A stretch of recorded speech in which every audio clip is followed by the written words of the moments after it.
Video like जरूर कर लीजिए और ऐसे वीडियो लगातार फ्री में पाने के लिए चैनल को तुरंत सब्सक्राइब कर लीजिए और बेल आइकन को जरूर टैप कर लीजिए ताकि आगे भी सारे वीडियो आपको मिलते रहे। यूट्यूब में फॉलो करते हैं तो प्लीज ये वाला फ्री टेलीग्राम चैनल जरूर ज्वाइन कर लीजिएगा। सारे नोटिफिकेशन, सारे अपडेट यहीं पे आते हैं, ध्यान रखिए। जय हिंद एवरीवन।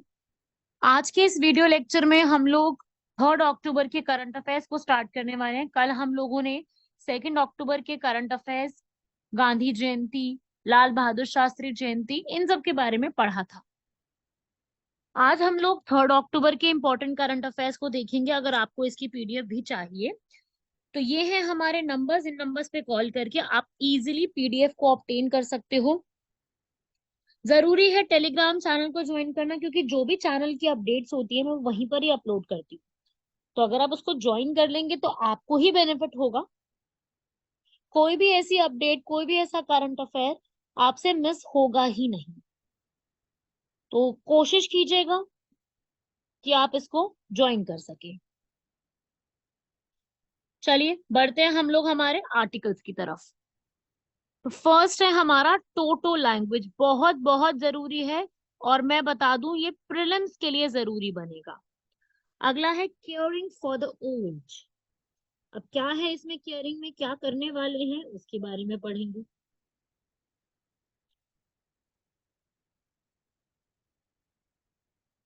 फिर है kidney transplantation, current account deficit, India के ग्रीन रिवॉल्यूशन के आर्किटेक्ट एम एस स्वामीनाथन का निधन हो गया उसके ऊपर, और digital world of cookies, internet की, उसको पढ़ेंगे।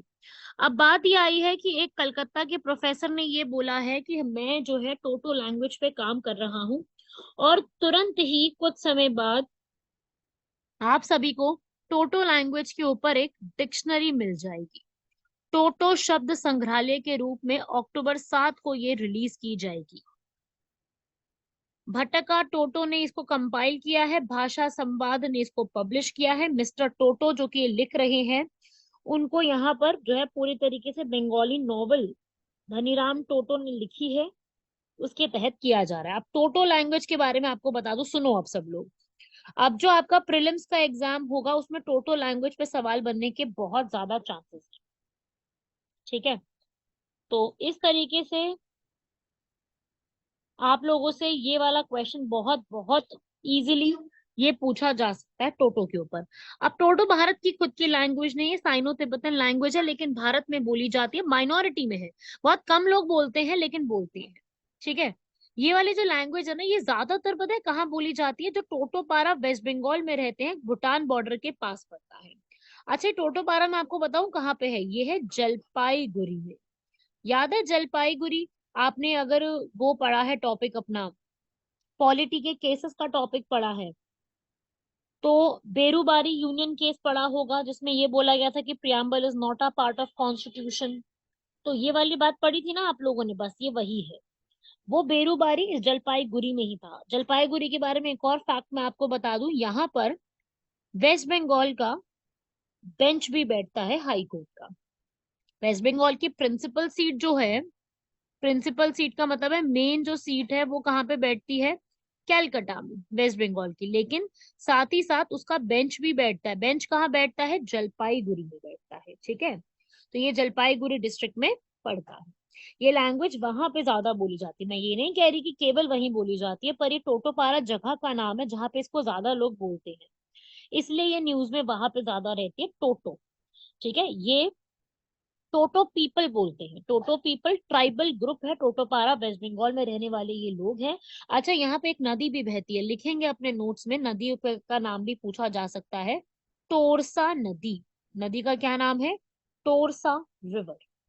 ठीक है, ये भूटान से निकल के इंडिया में आती है, ब्रह्मपुत्र को जाके मिल जाती है। तो टोटोपारा एक टोटो विलेज है, वहां से ये चीज शुरू होती है। यहाँ पे जल्दापारा नेशनल पार्क भी है।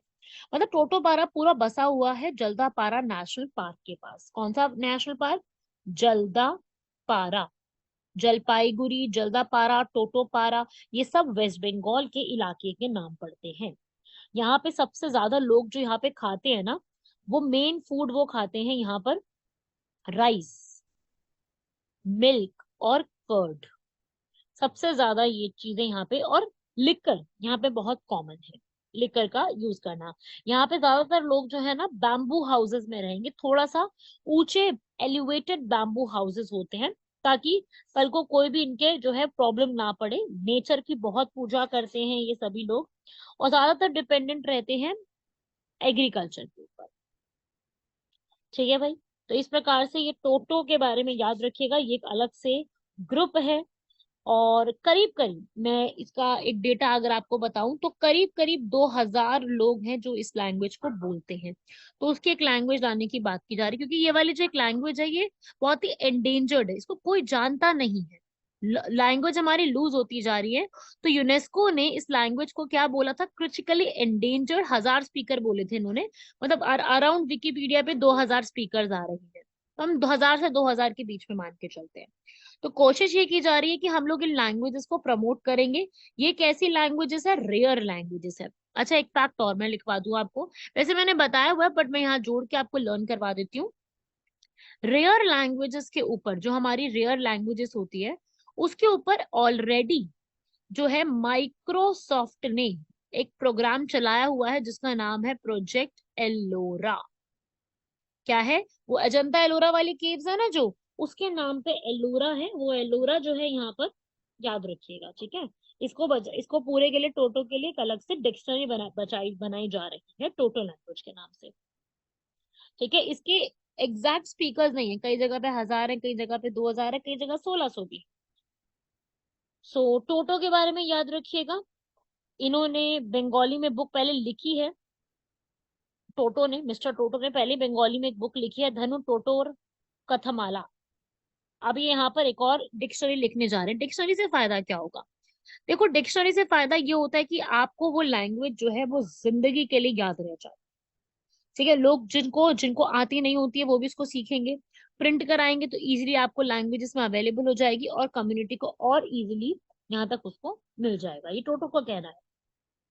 ठीक है, उन्होंने ऐसा बोला था कि मेरे को ये ऐसा लग रहा है कि इंडिया जो है बहुत सारी लैंग्वेजेस और नॉलेज को खोती जा रही है, तो इसलिए अगर मैं यहाँ पर जिस लैंग्वेज को मैं जानता हूँ, जिस लैंग्वेज से मैं बिलोंग करता हूँ, मैं उसको अगर यहाँ पर कर दूंगा, इस तरीके से एक्स्ट्रा इंक्लूड करवाऊंगा तो बहुत बेटर होगा, ऐसा उन्होंने बोला है।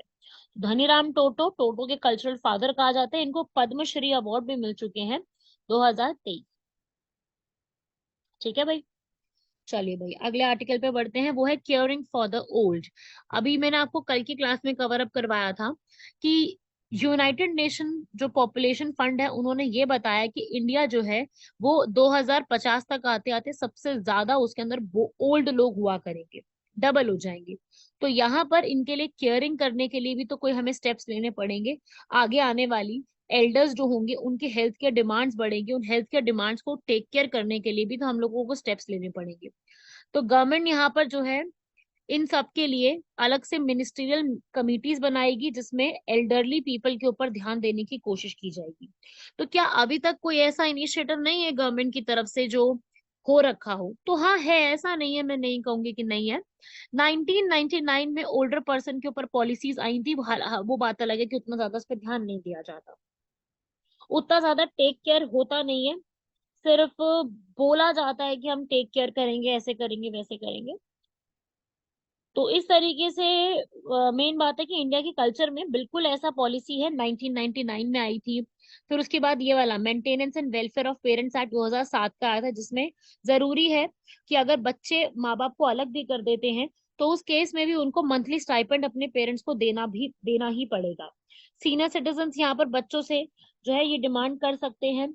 और ये बात जो है, मतलब ये अभी द हिंदू में ही आर्टिकल छपा था पूरा ये वाला। तो ये मेंटेनेंस के ऊपर ये वाली सारी बात चल रही थी। ठीक है, तो इस एक्ट के अंदर वो प्रॉपर्टी और वो सारी बातों के बारे में भी पूरा पूरा एक्सप्लेन किया गया है, क्योंकि आगे आने वाले समय में बहुत ज्यादा वेरिएशन देखने को मिलने वाली है, ऐसा रिपोर्ट में बोला गया है। और बिहार और उत्तर प्रदेश में सबसे ज्यादा ये बोला गया है कि एल्डरली पॉपुलेशन जो है 2036 तक ज्यादा रहने वाली। और कुछ जगह पे बोला है जैसे पंजाब में कम रहेगी, छत्तीसगढ़ में ज्यादा रहेगी। और ऐसा भी बोला गया कि बहुत सारे एल्डर्स ऐसे होंगे जिनकी आगे चल के कोई इनकम भी नहीं होगी, तो गवर्नमेंट का सपोर्ट इसके लिए बेहद जरूरी होने वाला है। समझ रहे हैं बात को। तो इस तरीके से जो है ये आर्टिकल्स न्यूज में आए थे। ये सब ऐसे से बोला गया है। तो मैंने आपको बस ये थोड़ा सा एक्सप्लेन करा है कि these kind of questions can come up in exam. ऐसे टाइप के क्वेश्चन भी एग्जाम में आते ही आते हैं, कुछ ना कुछ ऐसा पूछ लिया जाता है। अगला है भाई इंडिया में किडनी ट्रांसप्लांटेशन का प्रॉब्लम। अब क्या है, किडनी का ट्रांसप्लांटेशन अब बहुत कॉमन सी चीजें होती जा रही है। 2022 में 2 लाख से ज्यादा पेशेंट्स ने इसके ऊपर काम किया है। किडनी आप सभी लोग जानते हैं हमारे लिए कितना इम्पोर्टेंट ऑर्गन होता है। और किडनी ट्रांसप्लांटेशन जो है इंडिया में, ये मतलब होता क्या है कि आपकी जो भी हेल्दी किडनी होती है उसको रिप्लेस कर दिया जाता है ताकि आप अच्छे से काम कर सके। किडनी क्या है, ये हमारे स्पाइन जो होती है ना, हमारी रीढ़, उससे बिल्कुल नीचे रिब केज के पास में 2 बीन शेप के जो है ऐसे होते हैं, जिनका काम होता है बॉडी से सारा जो भी वेस्ट प्रोडक्ट होता है ना उसको बाहर निकाल देना, यूरिन प्रोड्यूस करना। यूरिन प्रोड्यूस होना भी बहुत ज्यादा बॉडी के लिए जरूरी है। ठीक है, अगर किडनी सही काम नहीं करती तो हाई ब्लड प्रेशर का रहना, डायबिटीज होना, किडनी डिजीजेस होना, ये सब कॉमन हो जाता है।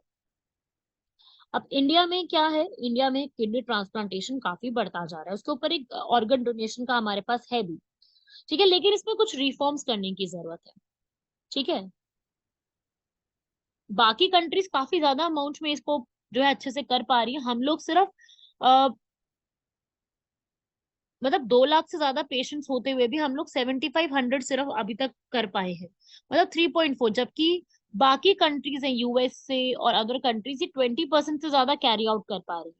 तो बेसिक बात ये है कि इंडिया जो है सीवियर क्राइसिस से गुजर रहा है किडनी ट्रांसप्लांटेशन में, जिसमें हम लोग जो है, जैसे किडनी हमारा मोस्ट इफेक्टिव ऑर्गन में आता है। एंड इस तरीके से जो रीनल डिजीजेस होते हैं वो उतना ज्यादा यहाँ पे नहीं कर पा रहे हैं। तो प्रॉब्लम्स कहाँ कहाँ पे आ रही हैं किडनी ट्रांसप्लांटेशन में? प्रॉब्लम आ रही है सबसे पहले तो, एक तो पहले मैं बता दूं ट्रांसप्लांटेशन क्या है। इसके अंदर लाइफ बढ़ जाती है, पेशेंट कॉस्ट इफेक्टिव भी हो जाता है, और साथ ही साथ आप आराम से जो भी जिस भी पर्सन से लेना चाहते हो आप आराम से ले सकते हो, अपने लिविंग फ्रेंड से और रिलेटिव से। वो डिपेंड करता है कि टिश्यू टाइप हमारा मैच कर जाए, या फिर ऐसा कोई किसी पर्सन की डेथ हो चुकी है and he wants to donate, तो वो भी किया जा सकता है। लेकिन ये थोड़ा कम ही रहती है ऐसी चीज। लेकिन इसके ऊपर चैलेंजेस बहुत ज्यादा है, बैरियर्स बहुत ज्यादा आते हैं इसके ऊपर, रोड ब्लॉक्स कह सकती हूँ मैं इसके अंदर। रोड ब्लॉक्स बहुत ज्यादा है, मतलब प्रॉब्लम्स बहुत ज्यादा रहती है, ब्लैक मार्केटिंग बहुत ज्यादा होती है, रेगुलेशंस यहाँ पर अभी तक बहुत अच्छे से दिए नहीं गए हैं। किडनी चेंज का प्रॉपर जो मैकेनिज्म होता है रेस्ट्रिक्शंस की वजह से प्रॉपर नहीं हो पाता है। ठीक है, अल्ट्रूजम जो वो है बहुत ज्यादा देखने को मिलता है। ठीक है, केरला के अलावा बाकी कहीं पर भी आप ये करते हो, मतलब कि आप डोनेट नहीं कर सकते किसी और से रिसीव किए बिना। डायरेक्ट ट्रांसप्लांट्स जो है वो नहीं होते हैं, चेन जब बनती है, साइकिल बनती है, उसके बाद फिर आगे आप उसको कैरी आउट कर सकते हो। इंडिया के अंदर अगर मैं डोनेशन के ऊपर लॉस के ऊपर बात करूं तो बिल्कुल है हमारे यहाँ पर। 1994 का एक्ट आया था, 1994 का सबसे बड़ा एक्ट है, और उसे transplantation of human organs act कहते हैं। 2011 में इसके अंदर अमेंड किया गया, फिर उसके बाद 2023 फेब्रवरी में इसके अंदर काफी अमेंड किए गए। तो अभी फिलहाल के लिए फेब्रवरी 2023 में इसके अंदर लॉस जो है वो चेंज लेकर के आए हैं। ठीक है, या आप पढ़ सकते हो यहाँ पर ऑर्गन डोनेशन के ऊपर। पूरे वर्ल्ड में बहुत से और भी कंट्रीज हैं जो इसमें कॉन्टिन्यूस इंप्रूवमेंट कर रहे हैं, पेशेंट सेंट्रिक अप्रोच रखने की कोशिश कर रहे हैं और कॉन्टिन्यूसली इसमें चेंजेस लेकर के आ रहे हैं। हमें भी वही सब करने की जरूरत है। किडनी ट्रांसप्लांटेशन में बहुत से लोगों को जरूरत होती है, लेकिन मिलता केवल बहुत ही कम लोगों को है। ठीक है, पहले क्या होता था कि आपको वन नेशन वन पॉलिसी में आपको जो है किसी एक ही स्टेट से जो है वो डोनेशन लेनी होती थी, अपनी ही स्टेट से, और अपनी स्टेट में जाकर के डोनेट जो है वो प्रोसेस करना होता होगा। अब क्या डोमिसाइल हटा दिया, ऑर्गन रेसिपिएंट कोई भी हो सकता है, डोमिसाइल की इसको जरूरत नहीं पड़ेगी, कोई रजिस्ट्रेशन चार्जेस भी नहीं होते, पहले हुआ करते थे। ठीक है, रजिस्ट्रेशन के लिए वेटिंग लिस्ट में जाने के लिए 5,000 से 10,000 रुपए तक का यहाँ पर पैसा हुआ करता था, जैसे कि गुजरात, तेलंगाना, महाराष्ट्र, केरल में, अब नहीं। ठीक है, अब पता है क्या है इसके अंदर, इसके लिए ऑर्गन ट्रांसप्लांटेशन के लिए अलग से NOTTO सेटअप किया गया है। यहाँ पे मैंने लिखा नहीं, यहाँ मैं आपको बता रही हूँ। NOTTO, NOTTO क्या चीज है भाई? ये है अलग से नेशनल नेटवर्क डिवीजन, वो यहाँ पे काम करती है, जो कि पूरा ट्रांसप्लांटेशन के ऊपर देखती है। ठीक है भाई, नई गाइडलाइंस आने का यही फायदा है कि हेल्थ जो है, क्योंकि हेल्थ जो है ना एक ऐसा टॉपिक है जो स्टेट लिस्ट के अंडर आता है, पता है ना। Health and sanitation state list का टॉपिक है, कंकरेंट में जानने की बात कर रहे थे पर किया नहीं है। तो ये स्टेट लिस्ट में होने की वजह से इसमें सारे रूल स्टेट गवर्नमेंट खुद से बनाती है, तो वहीं पर ही जो है वो लैक होता है, प्रॉब्लम्स आनी शुरू हो जाती है। अगला आता है भाई इंडिया का करंट डेफिसिट वाइडेंस। अभी जो हमारा करंट डेफिसिट है वो और ज्यादा बढ़ता जा रहा है, चालू खाते का जो घाटा है वो और बढ़ता जा रहा है। जो आयात बढ़ने के बावजूद वस्तुओं का निर्यात कम हो गया था, सेवाओं की शुद्ध प्राप्ति में भी यहाँ पर गिरावट आ गई थी। तो अभी हमारा जो डेफिसिट है ना, जो और नुकसान है वो बढ़ता जा रहा है। करंट अकाउंट डेफिसिट होता क्या है? इसमें ये होता है जब किसी देश की वस्तु की सेवा की खरीद उसके निर्यात से अधिक हो जाती है, मतलब कि हमारा जो इम्पोर्ट है ना वो हमारा कम है, हमारा ज्यादा है, एक्सपोर्ट हमारा ज्यादा है। इम्पोर्ट हमारा ज्यादा है, एक्सपोर्ट हमारा कम है। मतलब कि आपकी सैलरी कम है, आपके खर्चे ज्यादा है, तो आप डेफिसिट में जाओगे, लोन ही लेना पड़ेगा अपनी सारी चीजों को सुलझाने के लिए। तो वही है, दोनों चीजें हैं, स्टॉक मार्केट इन्वेस्टर सब पे यहाँ पर घाटा जो है वो पड़ेगा। अगर ये थोड़ा सा, ये जो पूरा हमारा डेफिसिट है अगर ये कम हो जाता है तो अपना फॉरेन एक्सचेंज रिजर्व भी बढ़ेगा, क्योंकि अपना हम लोग भेज ज्यादा रहे हैं, मतलब भेज कम रहे हैं, हम खरीद ज्यादा रहे हैं। तो खरीदेंगे किस में? डॉलर्स के अंदर, तो हमारा फॉरेन एक्सचेंज रिजर्व जो है वो खत्म होता जा रहा है ना। तो फॉरेक्स जो है वो थोड़ा सा यहाँ पर प्रॉब्लम देगा। ठीक है भाई, तो ये भी छोटा सा आर्टिकल था, याद रखिएगा। अगला तो बहुत बहुत बहुत बहुत ज्यादा जरूरी है, मैं पूरा स्टोरी समझाऊंगी, जरा समझना। अभी क्या हुआ है, ग्रीन रिवॉल्यूशन के जो हमारे फादर हैं MS स्वामीनाथन, इनकी हो गई है मृत्यु। ठीक है, 98 की एज में इनकी हो गई है डेथ। तो अब ये MS Swaminathan father of green revolution India में कहे जाते हैं। 1969 में ग्रीन रिवॉल्यूशन स्टार्ट किया गया था, हरित क्रांति स्टार्ट किया गया था व्हीट राइस के लिए। कहाँ पर? पंजाब हरियाणा, पंजाब हरियाणा और उत्तर प्रदेश में शुरू किया गया था। जो ये पर्सन है MS स्वामीनाथन, इनको HYV सीड्स को बनाने का सबसे बड़ा श्रेय जो है वो दिया जाता है। अब एक और मैं फैक्ट बता दूं जो आपको कहीं नहीं मिलेगा। इनके जो पुत्री हैं, इनकी जो डॉटर है सौम्या स्वामीनाथन, इनकी 3 बेटियां हैं जिसमें से एक है सौम्या स्वामीनाथन। सौम्या स्वामीनाथन के बारे में एक फैक्ट मैं आप लोगों को बता दूं और आप लोगों को उसको दिमाग में रखना है कि ये एक ऐसी लेडी है जो कि इंडिया को WHO में चीफ साइंटिस्ट के रूप में रिप्रेजेंट करती है। इन्होंने ट्यूबरकुलोसिस और HIV में बहुत जबरदस्त लेवल पे रिसर्च करी है। नाम है Soumya Swaminathan, daughter of MS Swaminathan. तो इन्होंने WHO में जो है अच्छा खासा डेप्यूटी डायरेक्टर के रूप में भी काम किया है, क्लिनिकल साइंटिस्ट है, ट्यूबरकुलोसिस HIV इन सब में भी काम किया है। क्लियर हुआ बात यहाँ तक? अब देखो भाई, MS स्वामीनाथन याद रखिएगा, इन्होंने इंडिया को फूड शॉर्टेज से बाहर निकाला था और HYV सीड्स को जो है वो स्टार्ट करवाया था। और ग्रीन रिवॉल्यूशन जो है इंदिरा गांधी के समय स्टार्ट हुआ था 1960s में। शुरू होते होते ये साथ में नॉर्मन बॉर्लंग का ना वर्ल्ड के ग्रीन रिवॉल्यूशन के फादर, USA से बिलोंग करने वाले। इवन नॉर्मन बॉर्लंग के नाम पे अवार्ड्स भी दिए जाते हैं। और आज की खास बात यह, वैसे मैंने पहले कवर करवाया हुआ है बट मैं आपको रिवाइज करा रही हूँ, कि नॉर्मन बॉर्लंग का एक अवार्ड भी दिया जाता है। और वो नॉर्मन बॉर्लंग अवार्ड जो है इस बार किसको दिया गया? भारत की डॉक्टर स्वाति नायक को। ठीक है, ये इंटरनेशनल राइस रिसर्च इंस्टीट्यूट में काम करते हैं, उनको ये अवार्ड जो है वो दिया गया है। तो हम लोग जो है पहले के टाइम पे USA से बहुत सारी चीजों पर डिपेंडेंट थे, और फिर यहाँ पर USA से सीख करके हमने नई वेराइटीज यहाँ पर डेवलप करी है ताकि ग्रीन रिवॉल्यूशन को एक बेटर रूप दिया जा सके। ग्रीन रिवॉल्यूशन के सबसे ज्यादा फायदे अगर मैं बात करूँ तो हुए थे पंजाब के रीजन में। पंजाब में इतनी जबरदस्त यहाँ पे खेती इंक्रीज होने लग गई थी उस टाइम पीरियड में। अब तो और भी लोग डिमांड कर रहे हैं कि सेकंड ग्रीन रिवॉल्यूशन लेकर के आओ, उसमें ईस्ट इंडिया में लेकर के आओ, काफी सारी नई नई बातें यहाँ पर शुरू हो रही है।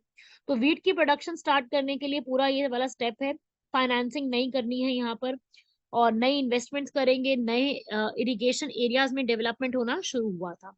तो ग्रीन रिवॉल्यूशन के बहुत फायदे हुए थे लेकिन कुछ ड्रॉबैक भी हुए थे, क्योंकि सबसे ज्यादा फोकस जो है वो व्हीट राइस पे कर दिया गया, तो बाकी सबके ऊपर ध्यान नहीं दिया गया, जैसे पल्सेस ऑयल से आज भी नहीं दिया गया है। ठीक है, कुछ ही रीजन में आए थे तो डिस्पैरिटीज आ गई थी, जैसे मैंने बताया पंजाब, हरियाणा और यूपी में आया था, तो बिहार, वेस्ट बंगाल, उड़ीसा के फार्मर्स का यहाँ पे कह रहा था कि हम कहाँ जाएं फिर। और इसके पूरे टाइम पीरियड में पेस्टिसाइड्स और फर्टिलाइजर्स का बहुत इस्तेमाल किया गया था, जिसकी वजह से कॉन्सिक्वेंसेस बहुत हुए थे, लेकिन पता चल गया था बाद में धीरे धीरे करके।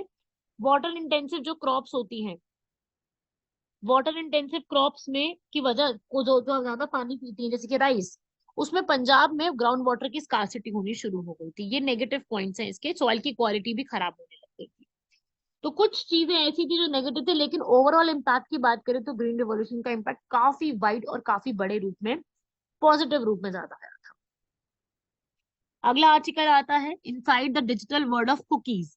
कुकीज आपको पता है, आप कोई भी वेबसाइट ओपन करते हो, आप कुकीज को एक्सेप्ट करना पड़ता है, डिक्लाइन करोगे तो प्रॉब्लम हो जाती है। कुकीज क्या होती हैं?